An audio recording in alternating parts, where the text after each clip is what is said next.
Alright, so I already kind of screwed some of the ARP head studs in. Grab them, take some of your lube, the ARP lube that should be supplied. Put some on the bolt threads. Work around. You can use motor oil too, but I got the lube that was supplied with it, so I'm going to use that. I'm just tightening these in by hand so they bottom out. I also just put in, I'll show you, I just, again, because of the way I bought the motor, it wasn't like already assembled and complete. I was missing a lot of random stuff. So I bought 2 brand new OEM dowel pins. Kind of just put them in the head right there, 1 and 2. Alright. So up goes up. It's big and silver. I don't know if it can show on the camera or not, but it says up. It's big silver, can't miss it.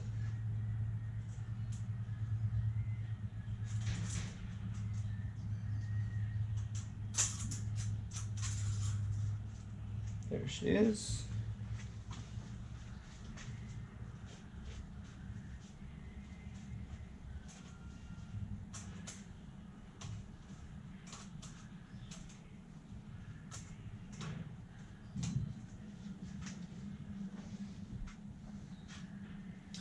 So I'm noticing the gaskets, not that it's not sitting flat, but up here it looks like it's kind of raised a little bit. This head gasket's never been torqued before.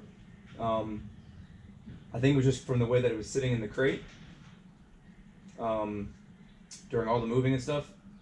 I don't think it'll have an issue once it's actually on and torqued. It'll kind of flatten itself out. It's a thin 3-layer OEM gasket. It should straighten itself back out. Again, it's not that bad. You can kind of see it there a little bit. So we are going to now put the head back on. Head's been wiped clean.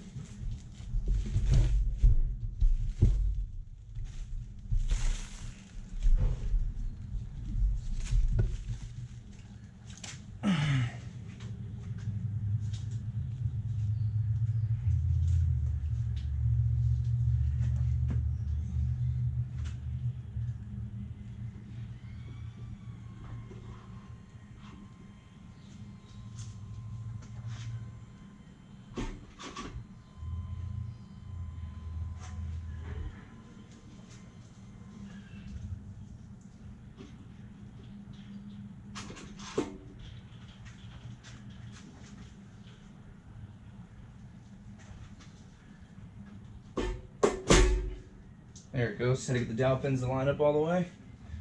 And the head is on. Alright, so now it's going to be something similar as everything else. Here's all the nuts and washers for the head studs. I'm going to put some lube on both sides of the washer. Drop the washer down on top of the stud. Put the nuts on by hand. I'm going to do that to all of them.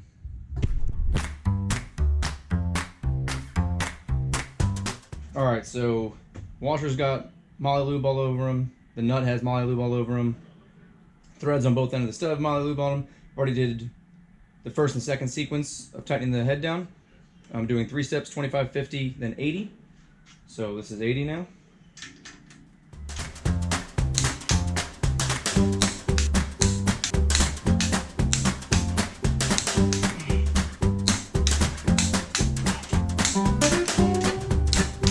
Alright, so they're all torqued. I'm going to let them sit there for a minute, and then I'm going to recheck the torque in the same sequence. So what I'm going to do now is just kind of go over what it looks like here. So I've got mostly everything off. Still wipe some sealant, some Hot Bond off that, but I don't know if it's coming through or not exactly. Again, sort of like the transmission, but the block and the head isn't necessarily dirty. I mean, they're not very clean, we'll say. They have been degreased and cleaned, but what I'm going to do is tape all this off, and I think paint it like the transmission. That way they all can match. I'll leave these 2 plugs in there because I've got breathers that are going to go in there, so it's not really a concern of mine. I'll just paint right over them, tape off that. Probably stick some earplugs or something in all the holes. just to mask everything off, mask off the ports, studs, blah blah blah blah, so paint doesn't get in it. Mask off all this mating surface, but nonetheless get majority of the head, majority of the block. All right, but other than that, she is looking good. All right, so I'm starting to tape up the side.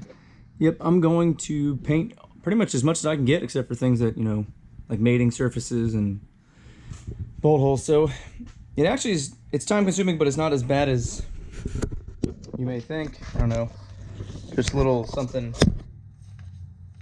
Maybe it'll speed your process up. So for example, I'm gonna do that surface right there. It's a bit excess of tape, but clean the surface off first.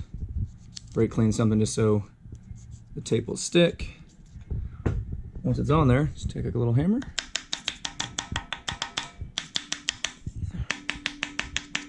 Just lightly, whoops, sorry. Just lightly tap around it.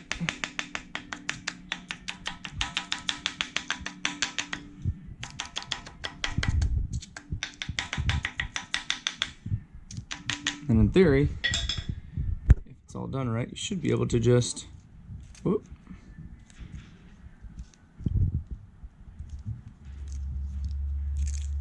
There you go. Voila. Messy little hole, and came off in 2 seconds. Obviously for some things it's a little more intricate, like if you can't get the hammer in there, I try to do as much as I can and then go in with a razor blade afterwards.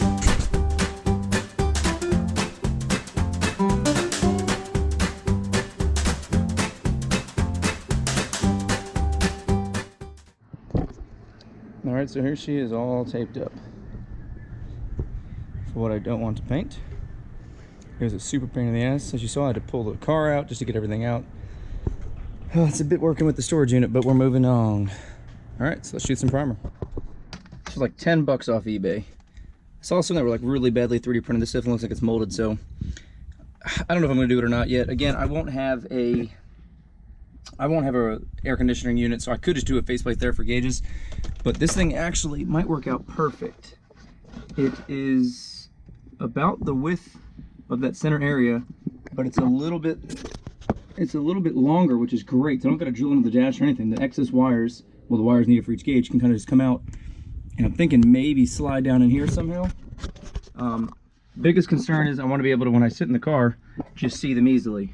Again, sounds really dumb maybe, but looking down at the air conditioning unit, it's not that long, but if these are facing me right here, even angled at a slight angle, I mean, they're right in my face. So I think I'm going to go with that. I need to just order now a wideband, and I'm probably not going to go with this boost gauge. Probably just going to order 2 of the, I think, Autometer Z series gauges maybe then, and then another black PLX just so all the gauges are black. Alright. Alright, it's going to start pouring, so I got to close it up for the day, but we'll see what it looks like when it's fully cured. But it's been on the 3rd coat of clear. I kind of started peeling some of it off that I masked. Might be kind of hard to tell in this, but I think it looks great right now. I started peeling off some of the stuff over here that I had taped up, so maybe now you can get a look at it. There's the OEM water pump versus the alumiblast. It's way closer than the camera's making it look through, what I'm looking through at least. But all right, so I'm gonna put this back in the garage, close it up, and this will be it for the day.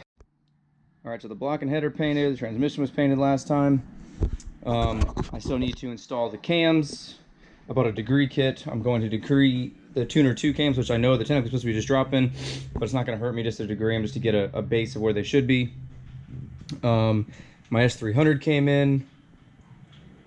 I feel like some other stuff came in. My radiator fan came in. We're making progress here.